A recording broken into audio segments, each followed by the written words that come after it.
இந்த 10-15 மழைப்பொழிவு வந்து இந்த வறட்சி மாவட்டமான ராமநாதபுரத்தில் தான் இந்த கடந்த 24 மணி நேரத்தை பொறுத்தவரை அதிக மழைப்பொழிவு இருக்கிறது. 15 சென்டிமீட்டர் 16 சென்டிமீட்டருங்கிறது வந்து ராமநாதபுரம் மாவட்டத்தில் தான் அதிகமாக பெய்திருக்கிறது, டெல்டா வட மாவட்டங்களை விட. அதுக்கு என்ன சார் காரணம்? ராமநாதபுரம் மாவட்டம் இல்ல, நாகப்பட்டினத்திலையும் அதே அளவு மழை பொழிந்திருக்கு. ஒரு 5 சென்டிமீட்டர் நாகப்பட்டினத்தை விட ராமநாதபுரம் கூடுதல். காரணம் என்னன்னா, அப்பொழுது நிகழ்வு மன்னார் வளைகுடாவை ஒட்டி இலங்கையை ஒட்டி இருந்துச்சு. அப்போ காற்று சுழற்சியா இருந்துச்சு. இங்கே இருந்த சுழற்சி தான் தீவிரமாயிருக்கு இப்ப தாழ்வு பகுதியா. அப்போ மன்னார் வளைகுடா இலங்கையில் இருந்ததுனால ராமநாதபுரம் மற்றும் டெல்டா மாவட்டத்துக்கு வடக்கு புறம் இருக்கக்கூடிய நாகப்பட்டினம், நாகப்பட்டினம் மாவட்டம், திருவாரூர் மாவட்டம், தஞ்சாவூர், புதுக்கோட்டை, சிவகங்கை மாவட்டம், மதுரைக்கும் கூட கனமழை பெய்ய கொடுத்தது. பாதிக்கும் மழையை மதுரை, சிவகங்கை, புதுக்கோட்டை வரைக்கும் கொடுத்திருக்கு. இன்றைய அது வடக்கு நோக்கி நகர்ந்த காரணத்தினால அங்கேயும் மழை இருக்கும். இருந்தாலும் அந்த நிகழ்வுக்கு வடக்கு புறம் தான் கூடுதல் இருக்கும், உள்ளேயும் இருக்கும். அப்பட விழுப்புரத்திலிருந்து கள்ளக்குறிச்சி, சேலம், ஈரோடு வரைக்கும் மழை இருக்கும். கிருஷ்ணகிரி, தர்மபுரி வரை இருக்கும். இது கரையை நெருங்கும் பொழுது பாதி உள்ள ஏறிடும். அதாவது கடலூர் போகும் பொழுது லோ பிரஷர் ஏரியா பாதி கடல்லையும் பாதி லோ நிலத்திலையும் இருக்கும். சென்னைக்கு போகும்பொழுது முழுமையா நிலத்துல ஏறிடும் அந்த லோ. அப்போ கர்நாடகாவுக்கு அதிக மழை பிடிப்பு கொடுக்கும், பரப்புல அதிகரிச்சிடும், அது விரிந்துடும் அந்த லோங் ஏரியா. அப்ப கர்நாடகாவிற்கு அதிக மழை பிடிப்பு கொடுக்கும், ஆந்திராவுக்கு கொடுக்கும், தமிழ்நாட்டின் கர்நாடக எல்லையோர ஆந்திர எல்லையோருக்கு கொடுக்கும். உள் மாவட்டங்களுக்கு தான் அதிக மழை இருக்கு.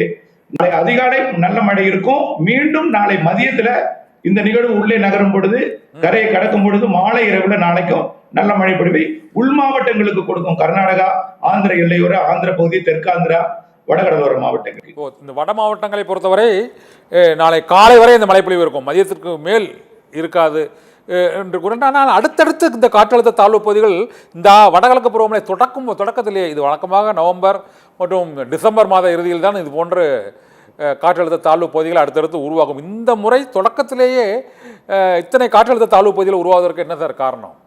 கண்டிப்பா, அதாவது கடல் அதிக வெப்பம் அடைந்திருக்கு. 30 டிகிரி செல்சியஸ் கொல்கத்தா கிட்ட இருக்கக்கூடிய கடல் பகுதி கூட 30 டிகிரி இருக்கு. ஒட்டுமொத்த வங்கக்கடல் எல்லாமே கடல் வெப்பம் 30 டிகிரி இருக்கு.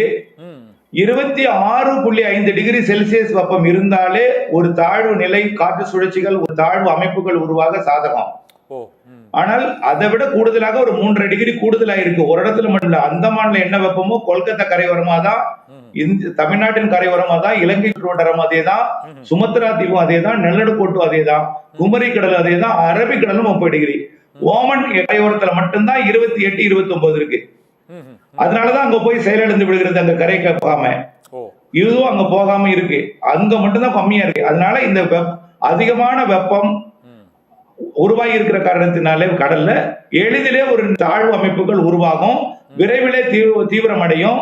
அது வந்து அதிக மழைப்பொழிவை தரும், கடல் நீரோட்டமும் வலுவாக இருக்கிறது. இதுதான் காரணம். இது இன்னொன்னு முக்கியமா சொல்றாங்க, இந்த காற்றழுத்த தாழ்வு பகுதி தென்கிழக்கு வங்கக்கடல் பகுதியில தான் உருவாகும்னு முதல்ல அறிவித்து, அதன் பின்னர் அது தென்மேற்கு வங்கக்கடலில் உருவாகிட்ட.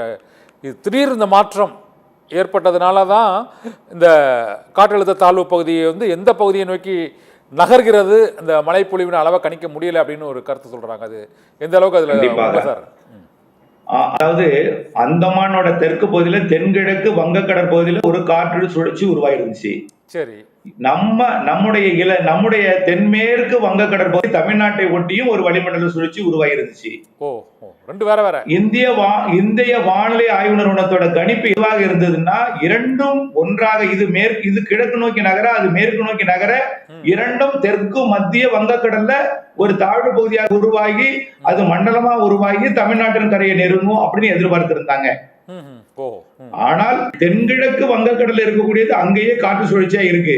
சரி, ஆனால் தமிழ்நாட்டை ஒட்டி தென்மேற்கு வங்கக்கடல்ல உருவாகி இருந்த காற்று சுழற்சி தான் தாழ்வு பகுதியா மாறி இருக்கு.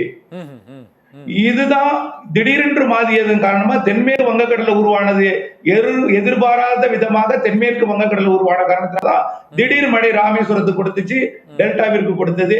இதை நாம நேற்றைக்கு மதியமே அறிவித்து விட்டோம். தமிழ்நாட்டுல பரவலான மழைப்பொழிவு இருக்கும், குறிப்பா ராமேஸ்வரம், டெல்டா மாவட்டங்கள் இருக்கும். தென்மேற்கு வங்கக்கடல் இருக்கக்கூடியதான் தாழ்வு பகுதியாக மாறும். அந்தமான் பகுதியில் இருக்கக்கூடியது வளிமண்டல சுழற்சி ஆந்திர பிரதேச கரைக்கு நோக்கி நகரும். அப்படியே இது இரண்டும் ஒன்றா பேரலா போகும். இது சென்னைக்கு கடக்கும் பொழுது அது அந்தமான் போகும், இது கடந்து அப்படியே சென்னைக்கு அருகே இது வந்து ஒரு வளிமண்டல ஒரு சுழற்சியாக செயலிழந்து தாழ் பகுதியாக போனாலும் அது அரபிக்கடலை நோக்கி கோவா மற்றும் மகாராஷ்டிரா இடைப்பட்ட பகுதி வரைக்கும் முன்னேறி போய் மழை பொழிவை கொடுக்கும். அப்போ இது ஆந்திர கரைக்கு வரும். எது தென்கிழக்கு வங்கக்கடலில் இருக்கக்கூடிய காற்று சுழற்சி ஆந்திர கரைக்கு வரும். ரெண்டும் இணைந்து தெலுங்கானா, ஆந்திர பிரதேசம், ஒடிசா, மகாராஷ்டிரா, கர்நாடகாவிற்கு நிறைய மழை பொழிவை கொடுக்கும். அதற்கு பிறகு